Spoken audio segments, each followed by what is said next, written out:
pas vous cacher. Je vous vois. Vous connaissez tous l'œil de Sauron, cet œil qui voit tout le temps. La Chine vient de dévoiler une technologie de science-fiction. Restez bien à l'écoute, vous comprendrez tout à la fin de cette vidéo. Bonjour, les nouvelles percées technologiques arrivent tous les jours depuis 3 mois. C'est assez dingue. Alors je vous propose aujourd'hui un sacré programme.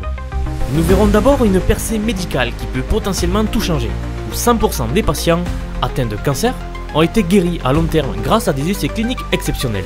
Puis plongeons au cœur des mystères de l'univers avec le nouveau plan directeur du CERN, nos voisins suisses, pour découvrir 95% de l'univers manquant pour les prochaines années.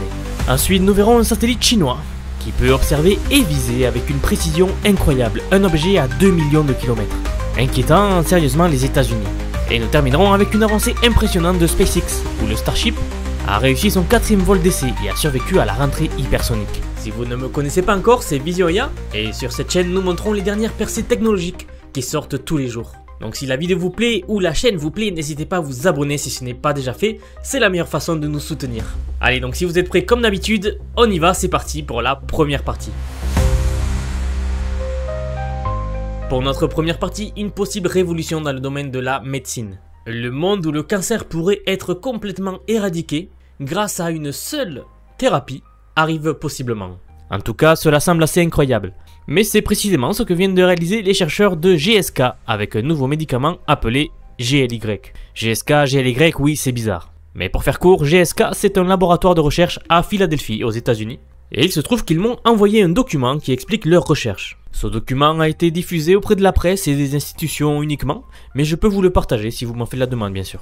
Bref, lors d'un essai clinique de phase 2, ce médicament a démontré une réponse sans précédent. Tous les 42 patients atteints de cancer qui ont participé à l'étude ont vu leur tumeur complètement éradiquée.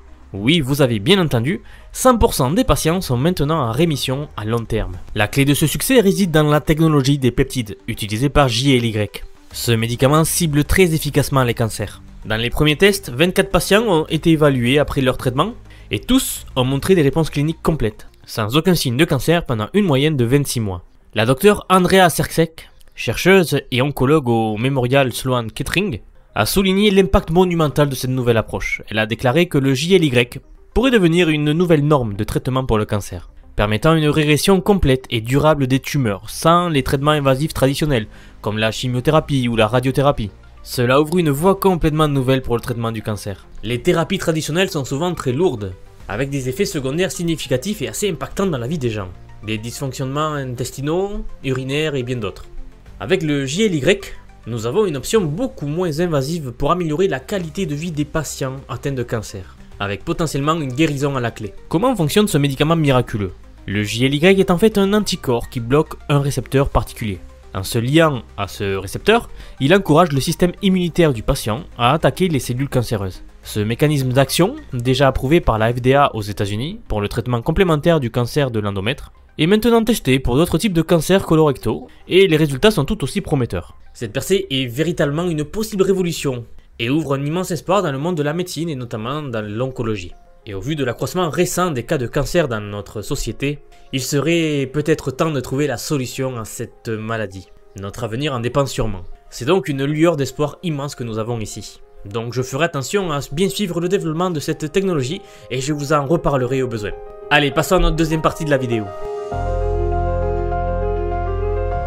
Passons maintenant à notre deuxième nouvelle de la semaine, qui nous amène au cœur des mystères de l'univers avec le projet très ambitieux du CERN. Le CERN, vous le savez je pense, c'est le site du fameux accélérateur de particules qui se trouve chez nos voisins, en Suisse. Et ces derniers nous ont révélé un plan majeur pour l'avenir. Et je parle du projet colossal, le Future Circular Collider. Magnifique accent anglais, j'utiliserai donc ici l'abréviation FCC. C'est en gros une annonce en quoi ils vont construire le prochain accélérateur de particules, qui sera 3 fois plus grand que l'accélérateur de particules actuel et actuellement en cours d'utilisation. Ils sont donc en train de préparer le nouvel accélérateur de particules, le FCC, avec une circonférence impressionnante de 91 km et une profondeur 2 fois plus importante que l'actuelle, et destiné à pousser les frontières de la physique bien au-delà de ce que nous connaissons aujourd'hui. Le coût de ce projet est aussi colossal, estimé à 14 milliards d'euros. Cette somme astronomique a évidemment suscité de vifs débats, surtout face aux défis mondiaux. Des critiques, comme la docteure Sabine Ossenfelder, soutiennent qu'il n'y a aucune garantie de succès et appellent à une réévaluation de la taille et du financement de la recherche en physique de particules. En revanche, la directrice générale du CERN, la professeure Fabiola Gionati, défend ardemment le projet.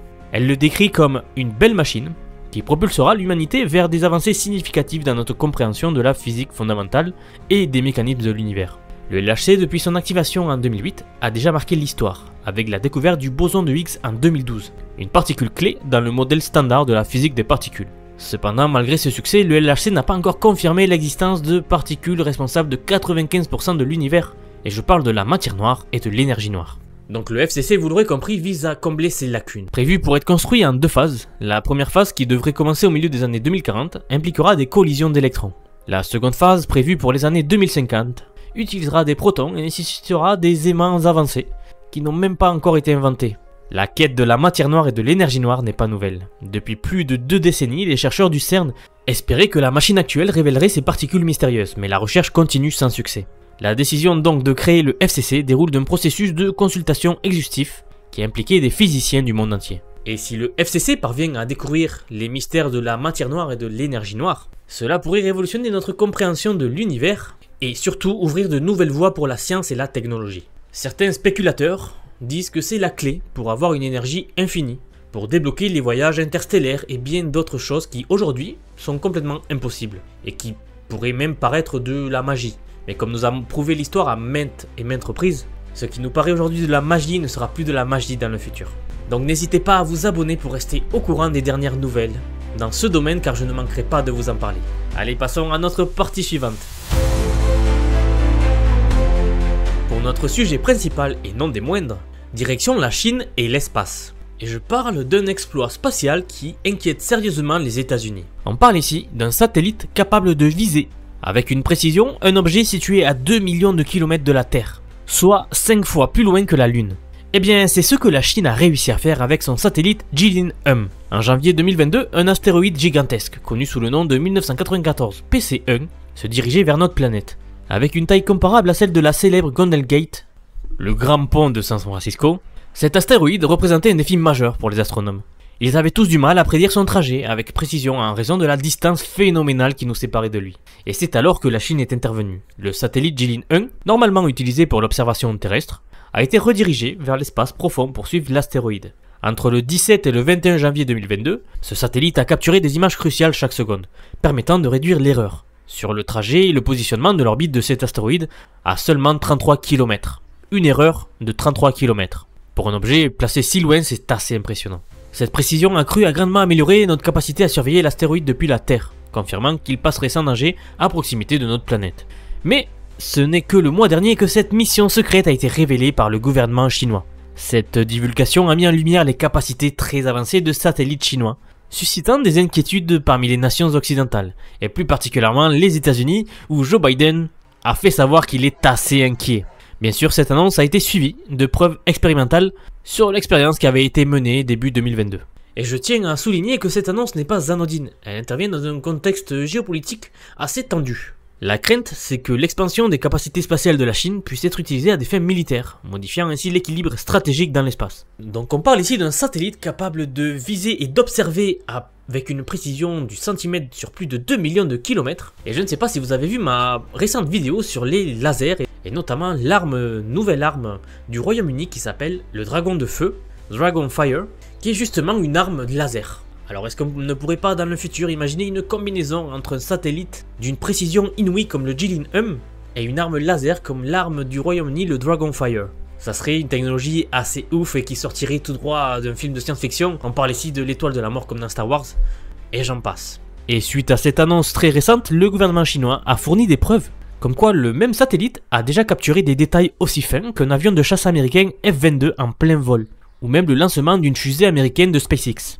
Alors que l'Agence spatiale européenne et la NASA explorent l'utilisation de satellites dédiés à l'observation des astéroïdes, leur projet reste largement théorique. En contraste, l'expérience réussie de la Chine démontre que les systèmes existants d'observation terrestre peuvent être adaptés pour améliorer les capacités de surveillance, ainsi que d'alerte précoce des astéroïdes à haut risque.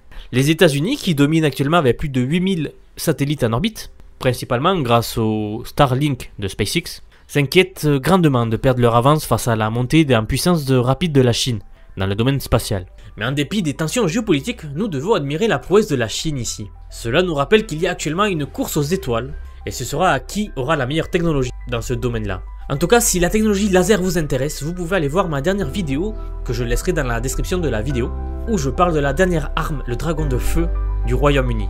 Allez, passons à notre dernière partie de la vidéo. Et pour notre dernière innovation marquante de la semaine, nous restons tournés vers les étoiles, avec une avancée impressionnante de SpaceX, l'entreprise de Elon Musk. Le Starship de SpaceX a récemment effectué son 4e vol d'essai, marquant un pas de géant vers l'exploration de Mars. Alors au passage, Starship se traduit en français par vaisseau des étoiles. Lors de ce vol, baptisé IF-4, le Starship, le plus grand et le plus puissant vaisseau spatial au monde, a décollé des installations de la Starbase de SpaceX située au sud du Texas. L'objectif principal de ce test était de vérifier si le Starship pouvait survivre à la rentrée atmosphérique, un moment où la chaleur et la pression sont extrêmement intenses. Et devinez quoi, elle a réussi. Le Starship a non seulement supporté le choc thermique intense, mais il a aussi réalisé une manœuvre de rentrée contrôlée, atterrissant en douceur dans l'océan Indien. Ce succès est crucial car il démontre que le Starship est capable de réaliser des atterrissages contrôlés, une étape essentielle et qui va être essentielle pour les futures missions vers Mars. Car c'est l'objectif de ce vaisseau, c'est amener des gens sur Mars. Mais ce n'est pas tout. Grâce à des caméras de haute résolution et au réseau de satellites Starlink de SpaceX, nous avons pu suivre ce vol en temps réel, avec des images spectaculaires de la Terre depuis l'espace. La séquence la plus impressionnante a été la rentrée atmosphérique, où une barrière de plasma s'est formée autour du vaisseau en raison de la friction avec l'atmosphère terrestre. Et puis le moment tant attendu où le Starship a réactivé ses 3 moteurs Raptor pour effectuer son célèbre atterrissage en douceur. Ce vol marque une étape et une victoire majeure pour SpaceX, ainsi que pour l'avenir de l'exploration spatiale. La prochaine étape pourrait se dérouler en juillet, où SpaceX prévoit de capturer le Super Heavy Booster, une des parties du vaisseau qui se détache lors de l'entrée dans l'atmosphère du vaisseau. Et si cela se réalise, ce serait un spectacle à ne pas manquer, donc je vous donne rendez-vous en juillet pour les nouvelles et la suite concernant cette technologie.